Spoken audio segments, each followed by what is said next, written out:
Hello and welcome to the Canyons Are Calling podcast. I'm Charles Jocelyn, your host for this show. So over this past weekend, we were out canyoneering with friends and we noticed on the webbing, they had the date that they had replaced the webbing. And I thought that was pretty cool. I've never really seen that before. So I'm going to start a Facebook discussion in the Canyons Are Calling Facebook group page. And let's talk about whether or not it's a good idea to write the date that you replaced the webbing. We did notice that 2 of the anchors had been switched out on the same day, and the one that was in the sun was really crusty, and we changed that one. The one that was in the shade was fine, and so we did not change that one. So regardless of what day the webbing has been changed, make sure that you check it, make sure that it's solid. I remember earlier this year, we went through a canyon in our backyard, and then the very next day, my friend that was with me took her boyfriend through, and we had changed a piece of webbing that a rodent had chewed through, and overnight it had gone back and chewed through the webbing again. So she had to replace that webbing again the very next day.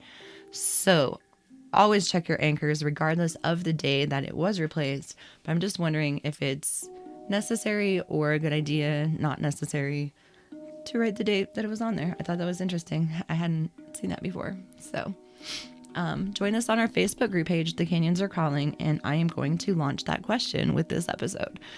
Couple quick things before we get into the show. I want to shout out to my Patreon members. This show is completely listener supported, and it takes a little bit of my time and energy, and I have spent a little bit of money on equipment for editing and just a computer to run this whole thing. So if you appreciate my stories and you find them valuable and would just like to thank me, you can join me on Patreon. I have several different tier levels there, anywhere from $2 to $20 that you can donate a month. And with that, you get stickers. Depending on the level, you'll get a beer glass. And then also you're able to join us for a monthly canyon chat where we just talk about canyons. I'm going to get different guests on there from time to time, and maybe we'll practice different knots and stuff sometimes. Who knows? It'll be whatever you guys want. But they're pretty fun. Last night we chatted about shoes a little bit, and that was pretty cool. Also, my Patreon members were able to allow me to sponsor the Ouray Canyoneering Festival this year. So we will be in Ouray August 10th through the 14th. I'm going to have a booth at the community center where I'll be doing a live podcast one of the evenings there. So if you'd like to be on the podcast, you'll be able to meet there and tell a quick story about a day in the canyon. We'll see how that goes. That should be really fun. So meet us there. If you'd like to register for the Ouray Canyon Festival, it's ouraykanyonfestival.org. And June through July, they're having an early bird registration. So sign up is $55. And then July 1st, it'll go up to $65. And then the last week of registration in August, it'll go up to, I think, $80. But if you know that you're going to go, register quick so you can save a little bit of money, and hope to see you there. Okay, so on with the show. This story is one of the stories that inspired me to start my own canyoneering specific podcast. I found out about Nichole's story through the She Is Bold podcast, and it is so inspiring. I was really excited when they reached out to me to see if she could be on the show. So here is her incredible story. Enjoy. Okay, today I am here with Nichole Doane, and she has an incredible story of surviving a 60-foot fall, which could have been way worse than that. First of all, before we get into the story of your fall, let's just get into a little bit about how you got into the outdoors and how canyoneering got into your life. Okay, well, I grew up in the Midwest, so there wasn't a lot of mountaineering going on when I was growing up. I moved to Seattle about 13 years ago, and once I got out here, I've always had a love for nature, but there were just so many new ways to explore nature, from paddleboarding to kayaking to, just really just getting out. It was the goal. of like just being outside and exploring in new ways. I just happened to have some friends who were into climbing, and they were telling me about this canyoneering thing. And I thought, well, that's something I've never done before. I love being with these women, and I love the power that comes from, you know, putting yourself in challenging situations and learning new things. So I think this is the new thing for me. So I just started going to the climbing gym at first, learning the basics, and slowly started getting out into some dry canyons, and then started integrating what we do out here in the Pacific Northwest with the Class C canyons. So then, I guess let's just first of all, I'm gonna tell the whole podcast world what I just told you about Okay. your story.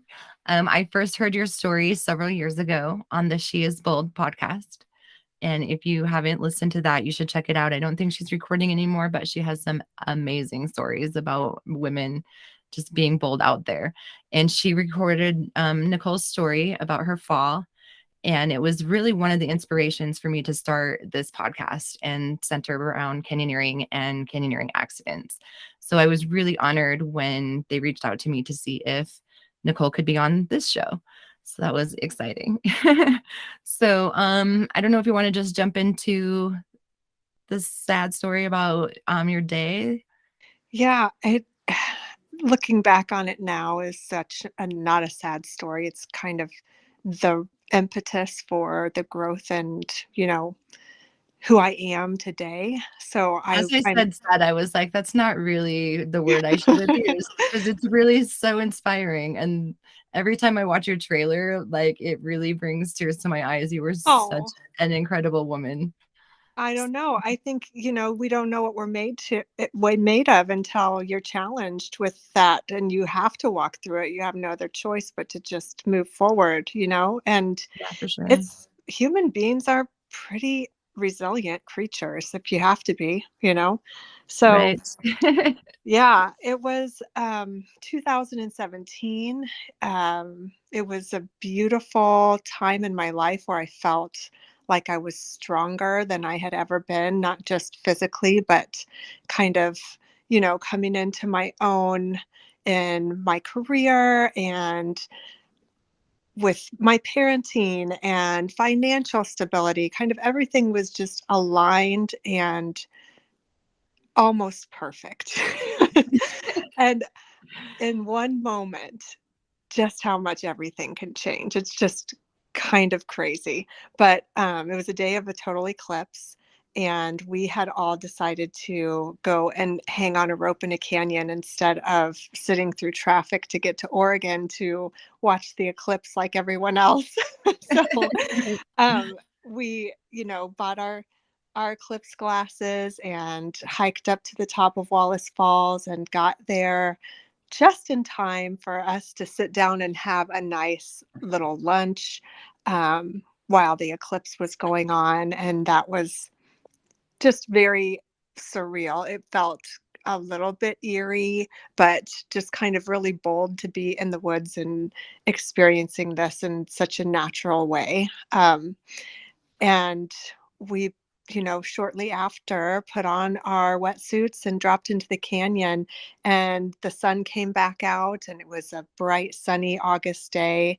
Um, we went through the first, I think 10, 10 or 12 rappels before we get to the big three-tier rappel, which is a 265-foot waterfall. And everything was going so well that I think I probably, just from being naive and not um, super experienced, I guess, I just started moving faster. I just started, you know, being really excited about getting to the other side of this rappel and seeing what comes next, that I probably lost a little bit of my focus. And, the first 50 foot of this rappel, you're walking on a rock face, and then you drop over to a free hanging area. And when I dropped over to the free hanging area, I didn't have my brake hand set in the right spot. And so just kind of free fell over and was still holding on to the rope, but both of my hands were above my head. So I didn't, in that moment, have the wherewithal to think of any rescue maneuvers like wrapping my leg or anything because I was just terrified, just Right. kind of in shock that this had happened. I went from like elation and bliss to sheer terror in just a half a second, and um, it took me a minute to even realize that I had made a mistake. And once I saw both of my hands above my head, I knew that I was in trouble. And I tried to assess the situation. I looked down at the ground to see how far I was, and I was still a good 100 feet off the ground. Um, and I don't know if I've said this yet, but I'm a trauma nurse and I have a lot of experience with people and accidents. And I've seen people die from a 3-foot fall off a ladder, and so I was certain in that moment that this was my last moment, that I was not going to survive this accident. Um, and something, I don't know how it was that I centered myself enough to do this, but I asked myself, if this is your last moment, what do you want it to be? What would you want to go out doing in your last moment? Because you're here. You have no choice, And I'm a mom, and of course, just my heart went out to my daughter, and I just started thinking of all of the things that I would miss and all of the things that she would want me to be there for. And I just wanted to send every bit of love that she was supposed to feel until the day she died out in that moment, just like a blast towards her. I wanted her to feel me on her wedding day. I wanted her to feel me when she had her baby, just that was what kind of overcome this moment. That was um it was more powerful than the fact that I was falling to my death, was to be able to share this love with my daughter. And that love is what centered me. It centered me enough to say, hey, I don't want to be terrified. I want to go out in love. And something about that gave me more sight. It was like I was in a tunnel vision kind of situation. And that love just, it just expanded my scope of vision, and I could see around me in a new way. Like I wasn't just falling down. I was like, now I could see the terrain, and I could see a ledge over to the side that I couldn't have seen before because I was so terrified and in my head. And now I had an option, I saw this ledge and I thought, that's my one shot. This is my one Hail Mary. It's the only chance I have. So I kind of swung myself in that direction, and I had to, in order for me to hit that target, I'd have to just let go of the rope. So I swung over in that direction and let go, and it was the longest fall of my life. I think, people say when they're in a car accident or whatever, time slows down and everything's kind of distorted. And it was like that. It was like, still falling, still falling, you know. Oh And I my just thought, gosh. like, let the fall take you. Just be soft, be like water. Just don't, when you hit the ground, try to land on your feet and just let it absorb and be like a wave in the ocean, and just fall into it, but don't hit your head. These were the thoughts. And it was an extraordinary feat to have hit that. I think it was definitely a lot of luck and maybe angels on my shoulders. But I landed on my feet and I rolled down my back, and it knocked all the wind out of me, but I was alive and I didn't lose consciousness. And then I was on to the next portion, which was how the heck do we get out of here now? you know? Yeah. Right. So yeah, how did you get out of there? What did that look like? Well, I was lucky enough to be climbing that day with two other nurses. So they couldn't see the accident when it happened. One of them said they heard me hit the ground, and there was a gentleman on the ground who kind of gave a hand gesture to the girls that were up above that I had fallen. And they tried to compose themselves and climb down and not look down so that they could just get down safely, and found me still alive. And so then nurse mode took over, and they wanted to hold me in proper alignment because it was obvious from the moment that I hit that I had spinal cord damage. I couldn't feel the fronts of my legs. And so they just kept me safe. I was laying there for many hours in pain and not able to move even the slightest bit on this rocky tree branch terrain that I landed on, for fear of worsening the spinal cord injury. So I would have moments where I would say, I have to move. I cannot stand it anymore. And they would, lift up my pinky finger and move it over and say, is that good, Nichole?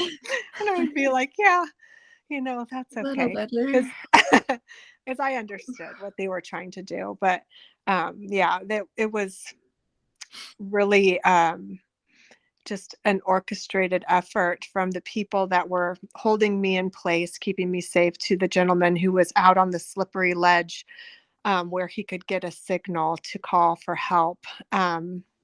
He was speaking with a couple of different search and rescue organizations, trying to figure out who could get to me and get me out of there. It was a very challenging place to um, design a rescue because it was halfway down a 300-foot waterfall on the opposite side of the water. And so we Wow. had, yeah, people coming in from above, people coming in from below, setting up zip lines. And then we had what we were hoping was going to be the person who could get me the helicopter coming in. But it was a very narrow window, and no one was very certain that they would be able to pull that off. Luckily, they were able to get down to me. They rappelled about 100 feet out of the helicopter and put me in a basket and hauled me up and took me to the trauma center that I work at. So it was extraordinary being a healthcare worker to see these gentlemen in such a challenging environment just work at an elitist level. They were exceptional at what they did. And I just kept repeating, they had their names written on their helmets, and I just kept spelling their names over and over and over, thinking, I cannot forget these names. I have to thank these people. That's how extraordinary they were. So, not just to me, but to my friends that were with me as well. They were so supportive, and treated us, not just our physical body, but our emotional well-being, and made sure that they made it all the way out with an escort all the way to the parking lot. So I was really grateful. That is really cool. Hmm. Who was the search and rescue organization that was able to get to you? It was Snohomish County Volunteer Search and Rescue. Yeah. Okay. Yeah. Awesome. Hmm. They even had a lady with a food truck in the parking lot waiting until midnight until everybody got out with hot coffee and food.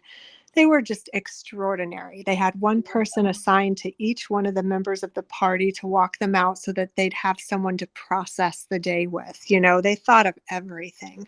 It was extraordinary that they could, had the skill set to get me out of there, but then also like that extra added love that they Right. added it was not expected. And so it just made it even more special. I feel like sometimes in a rescue scenario like that part, the mental aspect of the people that are with you is way often overlooked. Yeah, So that's definitely. incredible that they went to that extra mile and had people to help them process that. That was probably a lot easier for them in that moment. Yeah, it's really important thing to do, and it's very easy to overlook for sure. Mhm. Yeah. I mean, I don't think I would have thought of it until you mentioned it right now, that that would be an aspect that of search and rescue of that moment of that day. Mhm. That's really noble of them to think about that. That's awesome. Yep, I owe them so much. So So did your group have a spot beacon with them, or was it like telephone communication? How was the initial search yeah, we as turned on? soon as the girls saw that I had fallen, they hit their in reach and started that process. Okay. Um, but we had a satellite telephone with us as well, and but for some reason couldn't get it to work unless you went out on this slippery slope in a dangerous area. So Oh, shoot. that was part of the scenario. Oh, man. That yeah, canyons definitely make communication with the outside world hard, It for sure. does. Hmm. Okay. So, tell us the extent of your injuries. So I ended up with a spinal cord injury and a broken back and a shattered pelvis, and um, basically just had to sit around in a wheelchair for 2 months, waiting for everything to heal before I was able to stand and bear weight. And I think that, when you're recovering from an accident like that, you're so focused on just the physical aspect of it that as long as the physical stuff is going okay, you can kind of save the rest for later, I guess. You can only deal with so much at a time. But I would say the physical recovery for me was way less challenging than the emotional aspect of the ramifications of my accident. So, um, there was a lot of guilt about just putting my friends in a situation like that. I wished that the people, if there was anything I could do differently, I would say I wouldn't have put so much onus on my friends to be my teachers. I would have gone to an outside formal education so that it was never even a doubt in their mind that it was a question in their mind that maybe it was their fault. It certainly was not their fault, but of course, there's aspects of it that you always wonder, what if? And so that was something as a newbie that I didn't ever even think about being an issue. I thought I will learn better from my friends. They know me. They will move at my pace. I have one-on-one education, and it's just kind of a perfect scenario, right? But then what if something happens? How are they going to feel if something happens, even if they did everything right, which they did, you know? Right. So that's one aspect of it that was challenging. And then, it was a huge financial hit and kind of loss of livelihood for a while there, and a life change for my daughter and I. So getting over all of those hurdles was, it's kind of just a letting go of a dream. You have this idea of what your life is going to be, and then in one moment, everything can change, and you don't want it to. You're so attached to the dream, you know? Right. So, Um, but slowly you start to, integrate and be grateful for what you have left, and even see that you would never change this situation because it's made you who you are today. You know, that's a slow process, but I think everybody can think of a moment in their life where they've come out the other side of something challenging and thought, I'm really grateful that happened. And that's how I feel about this for sure. Yeah. I can't imagine the mental part of the recovery has got to be a lot harder than the fall itself. Yeah. That was over instantly, right? And Yeah, then the that's game the goes on easy for part. years and years and years. Right. I think that's the eye-catching, or, it's what gets people in their seats for the movie is that fall moment, but that's like over in a split second, and then there's the disaster that follows, right? And I think we all know about moments like that, and how, you have all of this attention at the beginning of something challenging happening in your life, and then the attention goes away and you're left holding the bag, kind of on your own to figure out how to get through and navigate to the other side. So what did that look like for you? How did you find that strength? Well, I think I just kind of shut off the emotional side of myself and just concentrated on the physical at first, and got through that first 2 months. And I had a huge push in my mind to get back to work because of all of the financial stuff that was going on. So I probably went back to work. I mean, I was cleared medically, but it was very challenging to go back to work after 2 months. A lot of pain, and just pushing through the pain and smiling through my teeth and doing it anyways, I can imagine being a trauma nurse is very physically demanding job. Yeah. So with an Yeah. injured back, that's got to be Yeah. so, It so painful. definitely was it's a physically challenging job. And you really don't have any space as a nurse to think about yourself a lot of times, because someone else is doing way worse. So Right. you Oh, you right. just I think this martyrdom happens pretty just naturally, because, yeah, I mean, it's not like you're intentionally putting yourself last, but you're constantly with people that are doing worse. So you Yeah. get home at the end of the day, and um, you're just spent, in a normal situation. But then to have physical ailments on top of that, you can end up injured yourself. You can, put yourself in kind of dangerous situations to save someone else. Just feels like the natural and the right thing to do in the moment, you know. Yeah. So that happens, and it was hard. I would try my best to find moments where I could rest. I would lay down on the floor in the report room, and people would look at me like I was crazy, but it was like the only way I could get relief. Yeah. And about a year after my accident, I started um, having more and more pain and thinking something might be wrong. And um, ended up that the hardware that they had placed had all broken, and I had to start all over. So um, Oh, man. that was a devastating blow after, spending a year just putting one foot in front of the other, thinking I'm going to get better, I'm going to get better. And then for it to kind of all fall apart again Yeah, then was, you have to basically start over, right? yeah, it was like, Wow.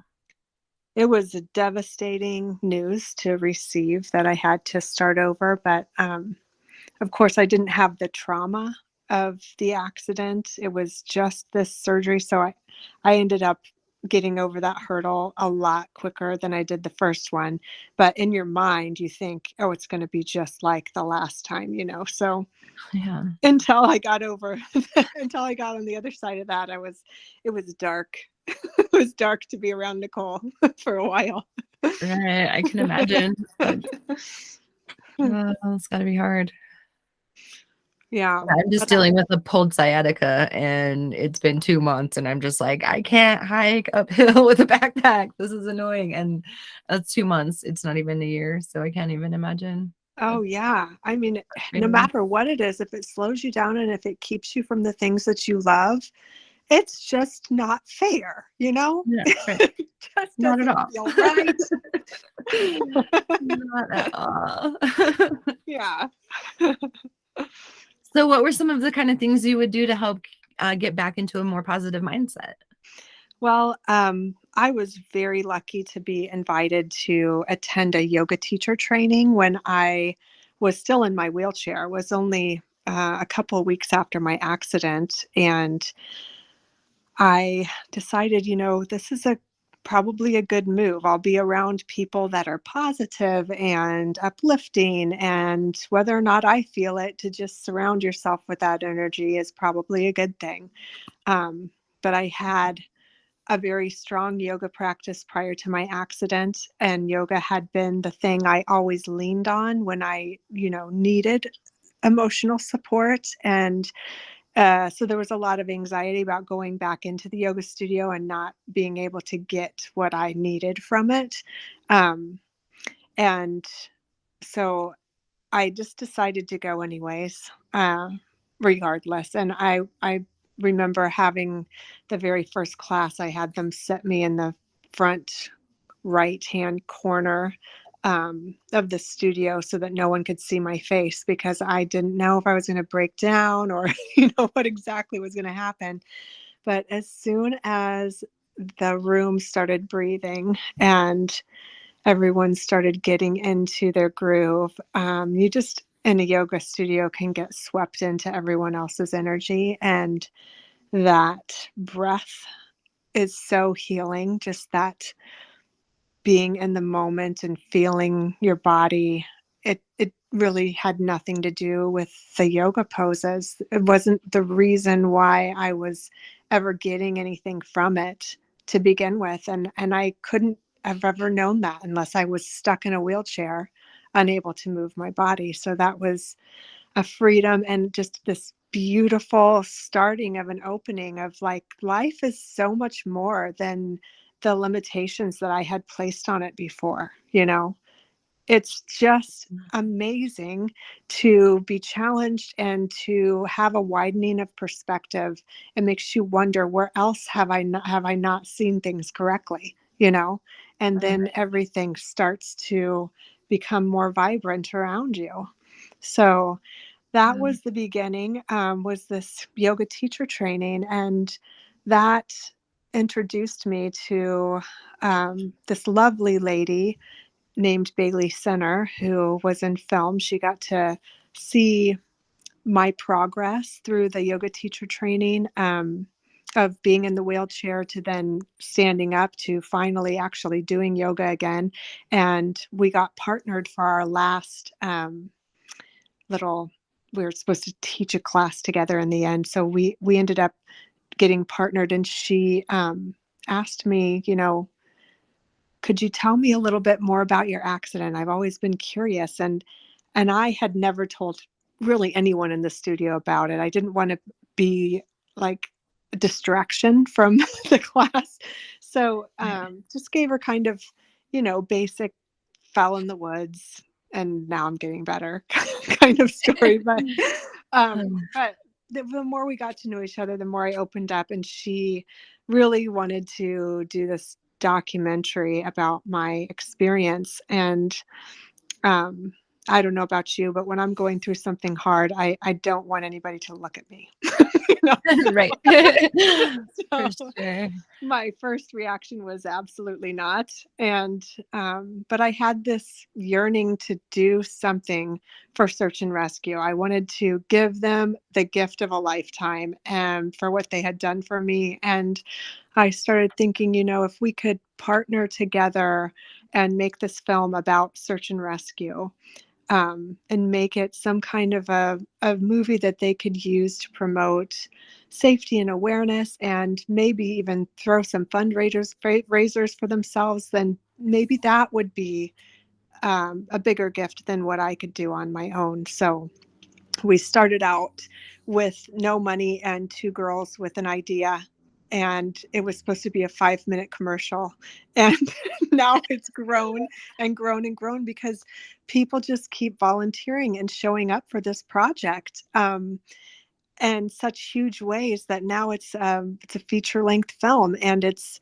uh, so much bigger and more beautiful than I could ever imagine it being. So I'm really proud of Baylee, and I think that she's done such an exceptional job telling the story. So I can't wait to share it with everyone. Yeah, the trailers have gotten me really excited. Yeah, I can't wait. So when will it be out, you think? I'm hoping this fall. We're really pushing now, trying to do some marketing and fundraising so that we can hit the goal of making it a finished product by this fall. So we've, done a new website, and we have merchandise. You can buy t-shirts, and we're going to have lots of test screenings that people can be a part of.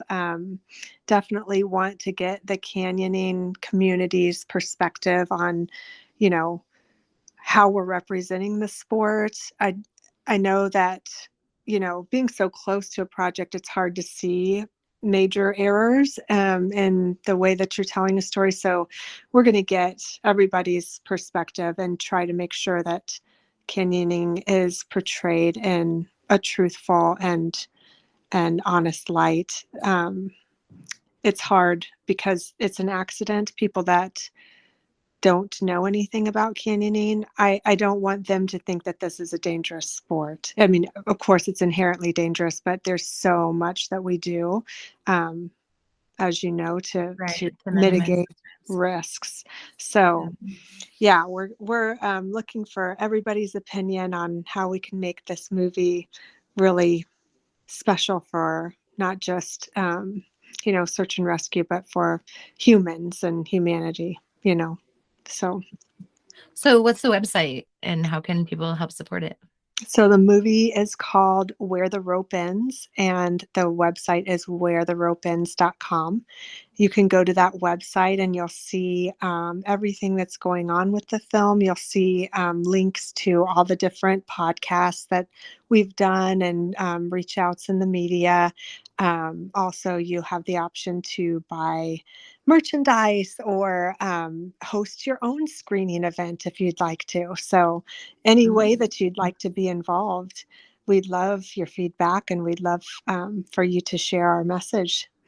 I would like to try to get it here in Kanab. We have a litter fleeter, but we can draw from other areas. So maybe Oh, let's do that'd be off awesome. camera and try to get that in the works. They just showed the Real Rock 16 here, and that Ooh, was a big hit. So yeah, maybe we can get wow. something like that for canyons. That'll be fun. That would be awesome. Yeah. Very cool. It is All right. very cool.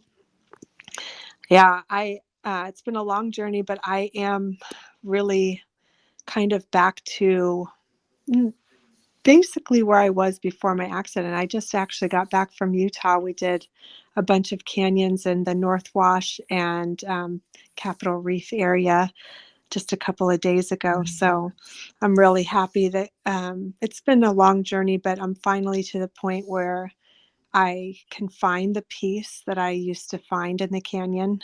For a while, it's just been terror. But Right. I'm finally, I think, getting to the other side and getting back to that love and joy that we all crave from being out there. So, That's yeah, exciting to hear that you're back out there again. yeah. Um, do you find that like the drier Utah canyons are less traumatic for you than the Pacific Northwest water canyons, or does it matter? Well, I don't necessarily know yet. I really haven't done any wet canyons. I Okay. did some dry canyons last year, and then this year my goal is to get back into some wet canyons. And I think starting out just getting super confident with rappelling again, and being on rope in a dry canyon is a natural first step before I start adding in that element. So Yeah, for um, sure. I think I hit it. I think I did it this last week. So I'm That's starting to really exciting. get an itch to get out there and just a little bit of water. Yeah. What canyons did you do out here? Oh, we did Morocco and Nice. Hogwarts and arsenic and monkey business and geez, I can't remember. There's two other canyons we did. But Those we are were, all great ones. I've done all of those, so that's awesome. yeah. Hogwarts is one that I do often, and I'm like on the approach, I'm always like, why do we always do this canyon? No kidding. It is a But we long always have approach. new people with us that haven't seen it. So then by the time we get to the arch and stuff and they're all enjoying it, I'm like, okay, this is why we always do this. All right, I'll do it again. Yeah. And Well, Monkey Business is great too. It has a nice little narrow section that's oh yeah, really Monkey cool. Business was amazing. I didn't really like climbing out up and over that big slippery slushy slope, but that was a little bit terrifying. But there were 4 other girls with me that all said it was one of their favorite canyons, and they all said, I totally forgot about having to climb out that. So So when we did Shenanigans, it has that same climb out. uh-huh. So when we got there, I asked my boss, Tom, I was like, so if we just continue on down the wash and have you pick us up at the road, like how much further is that? And he's like, well, it's probably about the same amount of time as us climbing up here, going across the land to our car and then driving back to pick us up. And it worked out about that way. Oh Like my gosh. Well, that's the way I'm doing 3 it of next us time. were at the road. Yeah, 3 of us were at the road for maybe 5 minutes, and then the car had to wait for maybe 5 minutes for the other few ladies to come out. But for me, walking down the wash for 2 hours is way better than climbing up that Yes. approach. Well, now that I know about that, I'm going to Yeah. gonna have to spread the word. Yeah, because I got into canyoneering because I don't love climbing. Yeah, So the that rappelling part is the best part. Yeah. for sure. For sure. Oh, we did Lost Angel too, and there was a search and rescue on Lost Angel the day that we did it, actually, and we heard about it through social media afterwards. But there was a group that was out there that had someone with them that ended up, it sounded like, with a heat stroke. It was, Concussion, yeah. yeah, Yeah. just really high. It was 90 degrees that day. So, yeah, it's Yeah. definitely important to carry as much water as you can. Right. And another thing that people that don't live in the desert don't really understand about the desert is the rocks absorb that heat. So it's like you're in an oven. Oh, yeah. Like you cannot escape the heat at all. You can't find shade to, get some refreshment or anything like that. You're baking in that heat You for are. as long as you're out there. And we went through a lot more water than we had expected on Saturday too. It was crazy. Yeah. So yeah, we need to all be aware and heat more water. Yeah. As much as you can carry. Right. It's Mhm. definitely worth the extra pounds for sure. Yeah. Wow, that's awesome. I'm glad you're back out there. That's really cool to hear. I am too. Thank you. Anything else you want to mention about the movie or about your fall? Well, not necessarily. I think that if there's any last thing that I would want to say, it would be just to see what you can learn from the barriers that you've placed in your life, because stepping up to those barriers has the possibility of helping you to reinvent what's possible. And getting back out in the canyons, for me, a lot of people, including my family, have been, you know, pretty gun shy about me getting back out there. But I think every time I do step towards something that is a little bit scary, I can reinvent who I am, and it informs all other areas in my life. So it's worth it. Do it safely and responsibly, but don't let fear hold you back from living the life that you want to have. I love that. That is very well said. I Yeah. feel like that's a weird way to transition into my snack questions.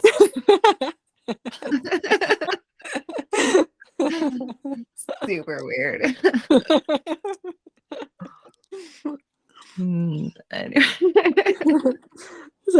first snack question? Well, canyoneering makes me really hungry, so Oh, I'm yeah. always interested in knowing what everyone's eating in canyon. What's Yeah. your favorite in canyon snack? Okay, well, generally I'm starving too in the canyon. So if it doesn't have sand in it and it hasn't gotten into the water, then it's my favorite snack. Or if a That's a friend good way to put carried it. it all the way, there are these friends that will carry something for you in the canyon. You don't even know that they have it until you sit down for lunch, and then they pull out this beautiful treat for you, and it's just like there's so much love in that treat. you know those are Yeah, for definitely my favorite. sure. Have you met Tiffany? Do you get her amazing treats? I haven't met Tiffany. I've heard so many stories about her though that I think I should know her for sure. Right. She could probably start a bakery up there just because of how many times we mentioned her on the Oh, that's awesome. How about after the canyon? What's your favorite after canyon beverage? And well, that depends on if I've ran out of water in the canyon or not, I guess. Because if you run out, then water for sure. But Right. anything that's cold in the Yeti, this time around in Utah, I felt like I needed salt, like a lot of salt. And I was introduced to this beer that's mixed with like tomato juice or something. I think it's called a Michelada. Okay, It's I've seen this. That to me was so delicious because I needed all of that salt, I think. I Hmm. don't know if I drink it on a normal day, but yeah, it was delightful. They always remind me of my dad because he always would drink beer mixed with tomato juice. Oh, yeah? But to me, it kind of looked disgusting, so I've never tried one. But yeah, maybe on a really hot day when you're a little dehydrated, Yeah. Need your that would be electrolytes the back. go-to. Uh-huh. Yeah, nice. Very cool. Is there an essential piece of gear that you always carry with you? Headlamp for sure. Yeah, Yeah. those are nice. I don't think you ever want to be stuck out without one. Uh-uh. And sometimes even when you're just in a dark canyon, like you need to pull the headlamp out just so you can see in the Yeah. super dark slots. Like Middle Yeah. Leprechaun is like that for sure. Yeah. Even some of these corkscrew things that I was going through, it gets pretty I was dark. thinking Monkey Business, I think, Mhm. might have had a couple of sections that get kind Yeah. of dark. If nothing else, Um, but to backlight your photos. that's a good idea. That's a great tip. For sure. Awesome. Is there any place in the world, if you could go anywhere in the world, where would you go and why? Well, a friend of mine just really got me turned on to going on this trip to the Galapagos on she just got back from this amazing trip. I'd never even really thought of going there before, but she's got me sold on that's got to be on my bucket list for sure. Like for canyoneering or just for other stuff? For other stuff, yeah, she was on a catamaran, and just kind of rented it out with, I think she said 14 of her closest girlfriends, and just went and had this amazing adventure. So, I feel like there's canyoneering over there too. I feel yeah. like they had one of the international rendezvous there a few years ago Oh, before yeah. COVID. So check into that while you're there. Yeah. That would be awesome. Well, cool. Is there any safety advice you would like to leave our listeners with? If anything, just support your local search and rescue. You never know when you're going to need them. And Oh, that is well said. they're freaking amazing.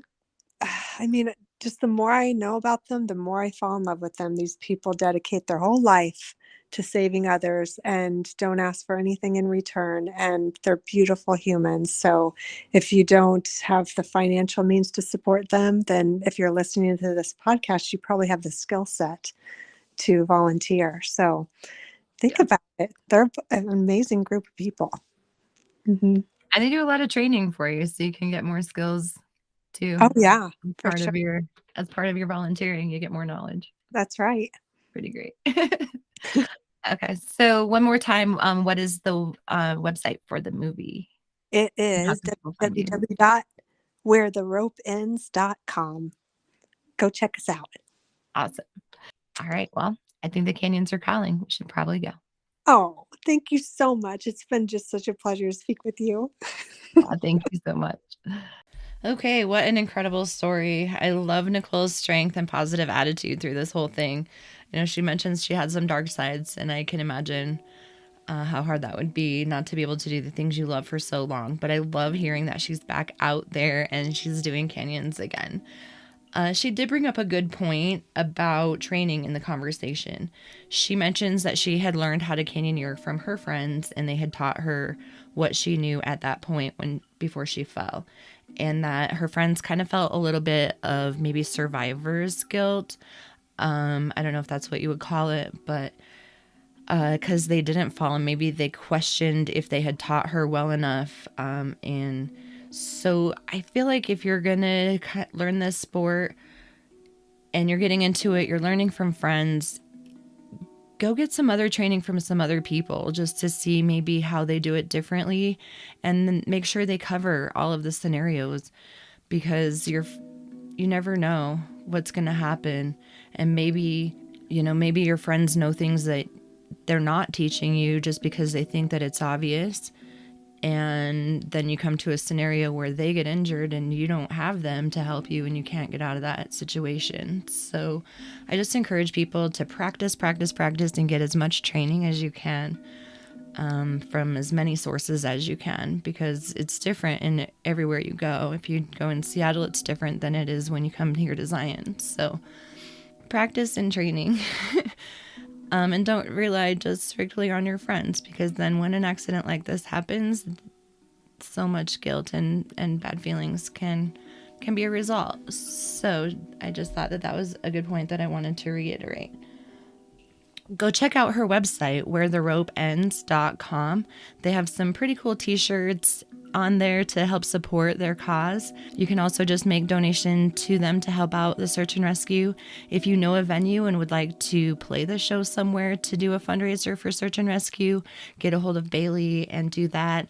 I am in the works of getting something for this fall in Kanab, so that is pretty exciting. I'd like to help support the Kane County Search and Rescue with this project as well. So look into that. Again, it's wheretheropeends.com.